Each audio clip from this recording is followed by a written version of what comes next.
corrupt. Okay, not itself corrupt. Reforming the civil service. Okay,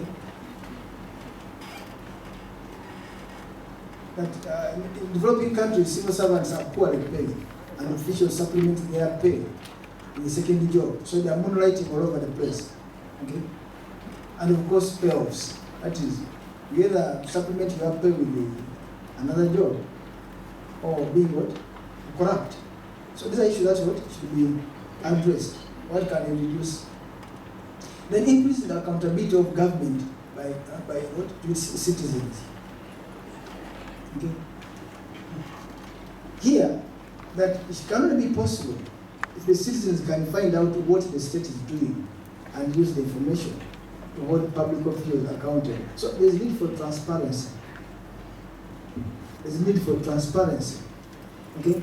That the government must publish budgets, revenue collection data, statutes and rules, and the proceedings of legislative bodies. So financial data should be independently audited. The chief executives and top ministers should not have access to separate funds. Public procurement regulations must ensure that the process is open and fair. But many procurement scandals occur because the top officials overruled the tender board, or because the subordinates operated without formal control. Remember the Chopper thing? Okay? Where top officials overruled the tender board. So these are some of the issues we're talking about. Okay? That should be minimized. Then also the ability of citizens to scrutinize government activities and file complaints. And then last but not least, increase the level of press freedom. If there is any problem, allow the press to point it out and bring it out. So this is the only way you cannot fight corruption. Okay? So do not fight the press, but allow them to have their freedom to publish what they have found out. And also the level of active political opposition. Okay? So the ruling government should look at the opposition not as enemies, but as people who can have the checks and the balances, who can create checks and balances. Okay? So should always try to work with the opposition. If there is any what? That is not going very well. Once again, I apologize for having such slides in Microsoft Word. As I told you earlier, I had to respect my students' invitation, and I had to work on this just over the weekend. I had to spare my weekend so that I would stay with my family. I had to spare it so that I can come and stay with you. Once again, I thank you much for coming, and I thank you for the invitation. Thank you very much. Thank you very much, Dr. Mutenyo, for that presentation. Right away, we are going into the discussion of his presentation by Mr. Godber Tumushabe. But before he comes in, we want to recognize the presence of the General Salim Saleh. He arrived in the middle of the presentation here. We shall have a few words from him later. We also got our principal, Professor Wasabalunyo. Very most welcome, sir. So let us have the discussion by our distinguished colleague here from Makerere University Law School, and also ACODE is the Executive Director, Mr. Godber Tumushabe.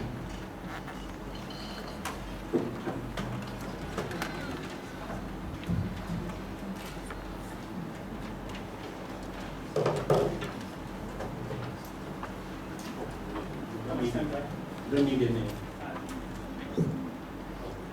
How much time? You have 30 minutes. Okay. Good afternoon, everybody.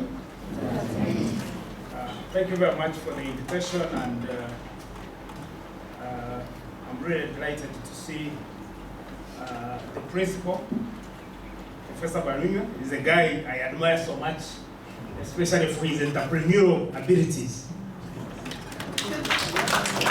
Once in a while, I always say, I wish one day President Museveni looks at on the other side and gets these kinds of guys into our government to run government in terms of cabinet, because that's really what you need. And of course, for General Sare, you may not remember me, but we last interacted sometime in 1996. So that's about, I think, about how many years ago? Yeah. And if you remember, in 1996, there was a major event in this country. Yes, there were presidential elections. And at that time, I used to be very, very politically active.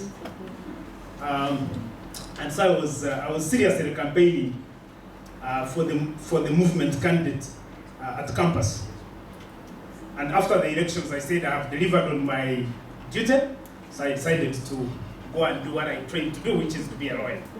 But that's the time when I last interacted with the General Sare. So I'm delighted to really see you and get close again.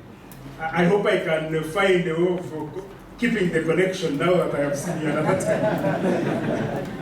Having said that, I was requested to come and discuss the presentation by John. And I thought what I should do is actually make some notes that I should present from. But before I talk about those notes, it's really to make a few comments about what John has shared with us. The one fundamental question I keep on asking myself for this country and for Africa as a whole is actually to say the issues that Sir John has raised in his presentation and the causes of corruption, those we know, isn't it? I don't think that John has given us something that is so fundamentally new, other than probably articulating them in a much more coherent manner than most other people have done previously. So we know the causes of corruption. So the question I keep on asking, and which I want to ask you, is if we know the problems, why can't we fix them? Couldn't we be the problem? Because, because I work quite a lot advising government agencies in different sectors. And so when you go to the environment sector and they say, oh, the problem with the sector is that we don't have enough money. And I keep on saying, when you don't have enough money, you go to the bank, you borrow, fix your problem. You don't keep on saying you don't have money. So when you fail to go to the bank and borrow, it means that your problem should be about why can't you go to the bank. That's what you do in policy analysis. Because the moment you identify the wrong problem, you'll not find the answer. The use of the concept of principal-agency relationship in this discussion, I think for students it's fine, but for many of us who are in practice, I don't know how many of you guys pay taxes. Maybe none. You pay taxes. So when you talk about the issue of corruption as a taxpayer, the issue of principal-agency relationship probably does not even arise. Because in some cases, the principal is the thief. It is not the agent. Or the rules are so skewed that the agent is going to steal all the time and can't be caught. Then you have a problem. And the one point that John talked about, which I want to underscore, is that the fact that when there is corruption, when the system does not fix corruption, there is theft. It is you and I who pays. It is you and I who pays. And I just want to take one example. The theft that took place in the Prime Minister's office. So this is the money to do with PRDP. That theft, by the end of March, the government of Uganda had paid 38.3 billion shillings to the donors, refunding the money. Of course, government doesn't do business. It is you and I who do business. So government gets the money from you and me. 38.3 billion shillings divided by 34 million people, give by my bad mathematics, because I'm very bad at mathematics, it gives you 1,118 shillings per person in this country.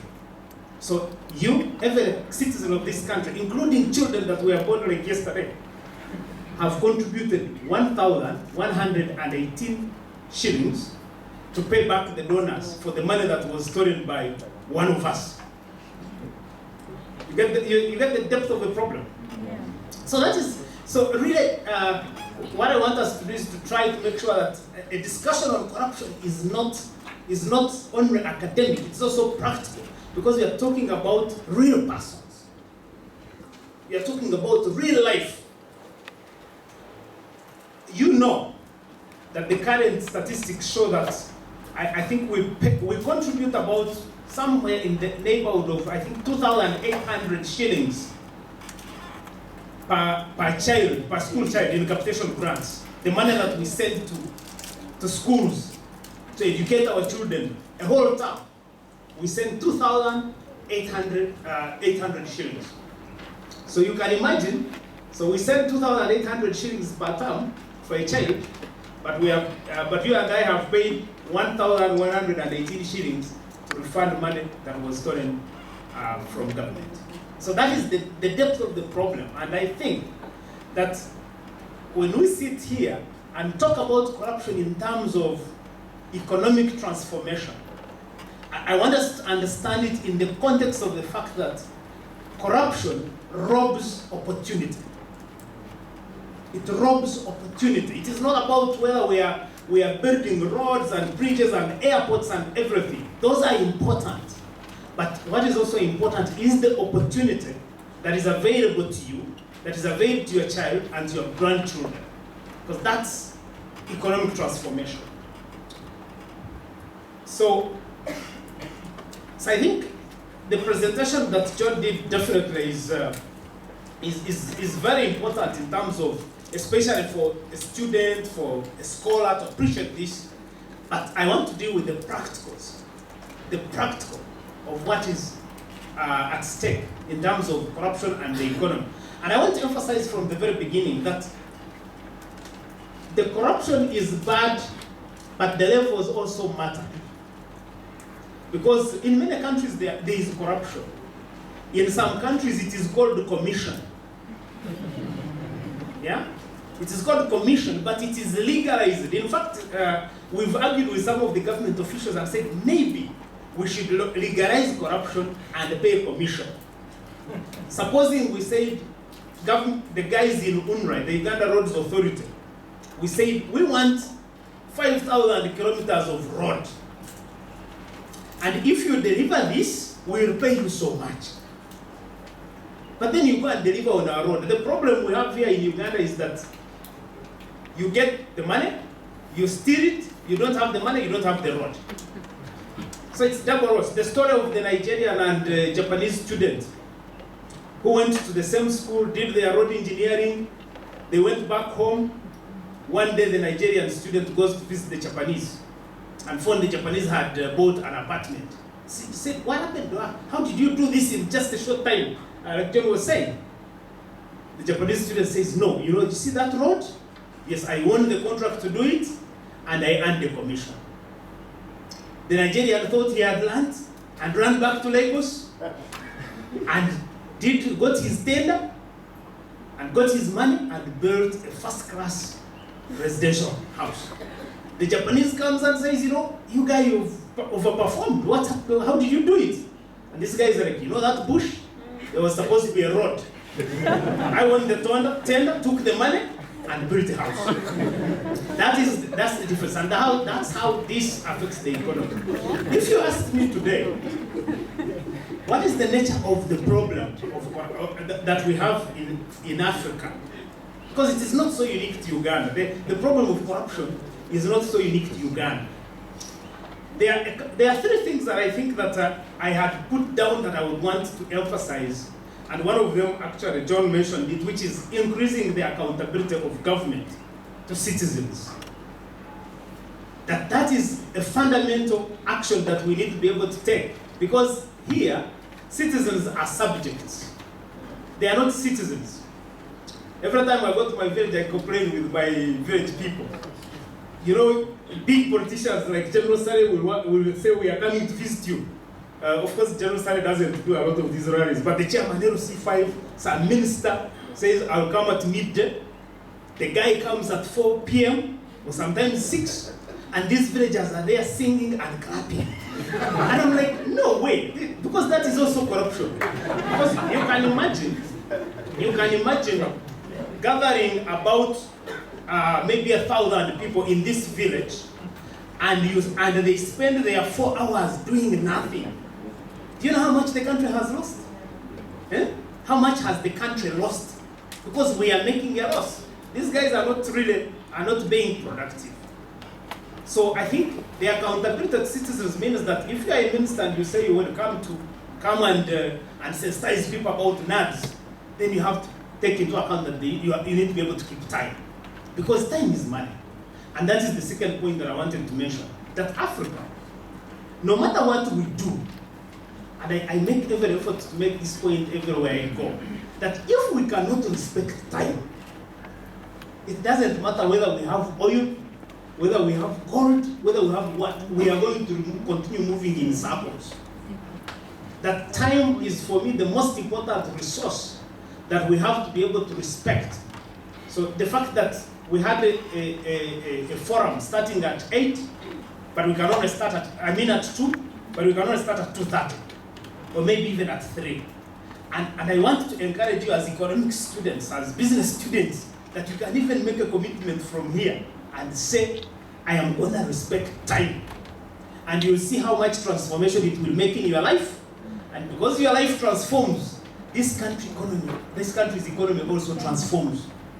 Because this country's economy is an aggregate of all of us, isn't it? When you see yourself, there's so many years you spend out on the street looking for a job after Makerere University Business School is going to be aggregated into so many things that we're not able to do as a country. So time is another important resource. The third one is leadership.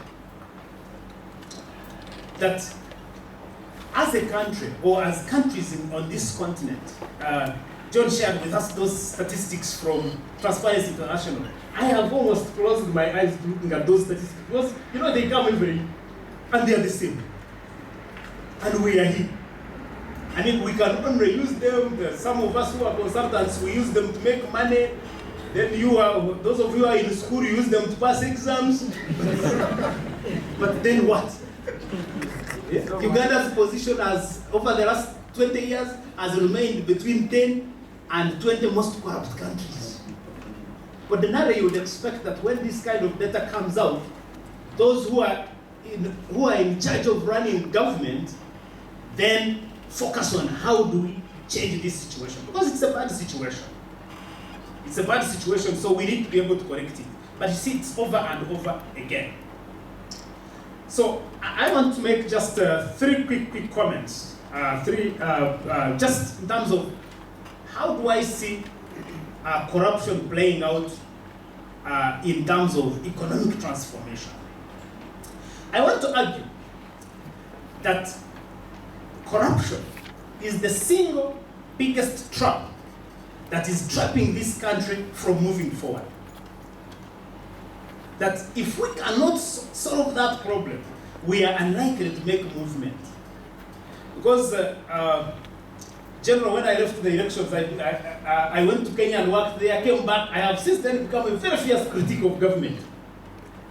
And so normally when you talk about what government is not doing and what it could do differently, then people, Ugandans and leaders, they call you oppositionist, they call you anti-government, they call, then you ask yourself, but a country that doesn't have freedom, where people talk, one of the major resources of transforming an economy is freedom.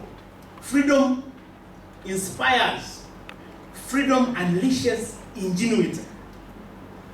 The moment you start fearing what you are going to say because you are going to be labeled, then you have killed creativity. Yeah? You've killed creativity. But the point I want to make here is that corruption, so when we talk about corruption and how it is affecting the economy, nobody actually says this country has not made progress over the last 15, 20 or so years. I have argued that this Uganda is a country that is developing in a circle. Developing in a circle means that you are making movement sometimes at full speed, but you are not making any gains. You are not moving forward. So when you look around the circle, you will see a lot of achievements. You will see success stories. I can just highlight a few. You are going to look at this around the circle. You see, we've been able to send over 8 million children to school per year. But then I always argue, with all due respect, that we are giving them an 18th century education to compete in a 21st century economy. And I think as a country, I keep on saying, for me, in fact, I had a big argument with the guys in the Ministry of Finance one time. The Secretary to the Treasury wrote and told us how UPE was the most important achievement we've made. I told him, I said, no, the technocrats in our government must remain focused on what is the quality of education that we are giving to our children. It is not just enough to say we have sent children to school, let alone fail to give them lunch. We must remain focused on, are we giving them the right quality? So you'll see the success, but you see the failure. You take healthcare. Government has been incredibly successful in building a physical infrastructure, health centers across the country. But then you have a problem. We cannot provide the doctors or the medical workers that we need. We can't make sure that those health centers have drugs. And we've been doing studies and we know where the problems are. So you see success stories along the circle, but the problem is that we can't step forward and move. And one of the things that are stopping us from moving forward is corruption. So if we can aggressively tackle this, then we should be able to make progress. And let me mention that corruption that we have experienced in this country is so stifling in terms of economic growth. One is that there is corruption of money. So public servants, citizens are stealing money. So I think John talked about some of the scandals. The first one, I think the most conspicuous one was, I think, in 1998, called the Valley Dam scandal. Maybe some of you were not yet born. Yeah, 1998. Yeah, the Valley Dam scandal, where we borrowed money from the World Bank to build Valley Dams as part of the livestock improvement project. And this was $3 million US. And at the end of the project, there was a big debate in this country whether they were dams or not. Yeah? Were there dams or not? And I remember our famous lady, the then vice president, said, no, actually, the money was eaten, but was eaten legally. The other interesting thing was that she said, no, you see, if you are not a water engineer, you are likely to see a dam. Because dams are dug and then you have to wait for the rain to fill. Okay, it was an interesting debate altogether. But just think about it. But since then we've had these scandals. We've had the scandals, we've had the investigations into the police, corruption into the police force by the Lady Justice Sebutinde, and then we got to Chogam. Chogam was another interesting one, where, one, the executive and the politicians and the public servants come together to do a procurement. She said, the moment you get the president involved in procurement, you have put the president at risk. Because you see, when the vice president chairs a procurement committee, that is the president. Because the vice president is a president, the next in line. The moment you get your president into those kinds of transactions, you put the president at risk. But also, you blur the lines of accountability, because the moment the deal goes wrong, then you don't have anybody to hold the other accountable. So that was Chogam. So that was the issue number one with Chogam. Issue number two is the fact that with Chogam, the president, the ministers, the members of parliament, and everybody recognized that Ugandan taxpayers had stolen money. They had been robbed. The only thing they didn't agree on was who actually robbed and what could be done with that. And it's so striking for me. So when you consider over 500 billion shillings of money that was lost in Chogam, what we could have done with that in terms of, investing in our education system. I was talking to Ramadan here and said, Mr. Professor, you are still teaching children in buildings that are roofed with asbestos. I'm telling you. And I know it is not his problem, but just think about it. This is 2013. 2013, and our children, are being killed slowly because the effect of asbestos on health has been proven scientifically. You don't need to go to do further research. I think that we need to be able to reject certain things. I just want to share with you a very quick story that I shared with the colleagues whom I met here when I came. As I said, I left law school. I left Makerere in 1997, worked in Kenya, and then I came back at the beginning of 2000, sorry. In 1992, I was given a teaching job at Makerere, teaching the law school. So I went back almost 10 years later to that class. There is a class called LLB3. It's notoriously known LLB3. So I went there, but I found the blackboard where we used to study from was white. So in other words, for 10 years, when the technology is changing to LCD and others, instead of the faculty of law shifting to whiteboards, even the blackboard they had turned white. Yeah. So, and to make it serious, here is someone I consider myself accomplished as a person. But so here is the lecturer struggling to write with white chalk on whiteboard. And then there are law students who have paid over 1 million shillings per semester to study law. They are struggling to read words written with white chalk on a whiteboard. And I told my students, I said, then, I think as Ugandans we must be having a problem. Yeah? We must be having a problem because if we can't solve that problem, there must be someone who is able to solve this. So, the challenge that we have today is when we look at all these scandals, all these corruption scandals, what can you and I do to be able to address this problem? Because it is a clog on our economic system, and I think that even the president, if I had the opportunity to meet the president now again, I would be telling you, I said, you have this vision, you have this idea of transforming the country. I think our president puts in as much energy, more than anybody, probably not more than any of us.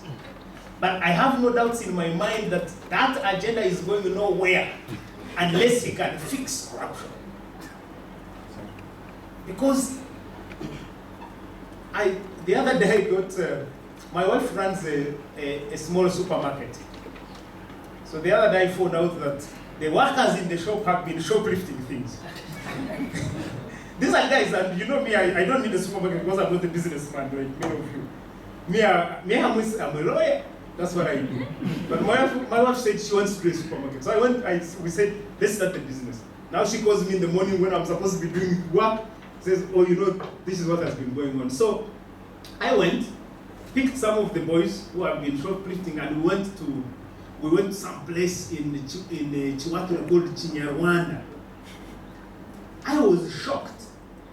At 10 a.m., the people who gathered there, young men and women drunk.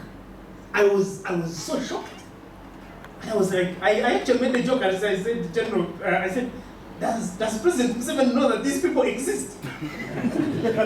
Because it was so shocking that this is a very productive labor force. Young men and women, 10 a.m. they are drunk. So what do we do? Because how else do you want to cripple your transformation process if we cannot put every other youth, every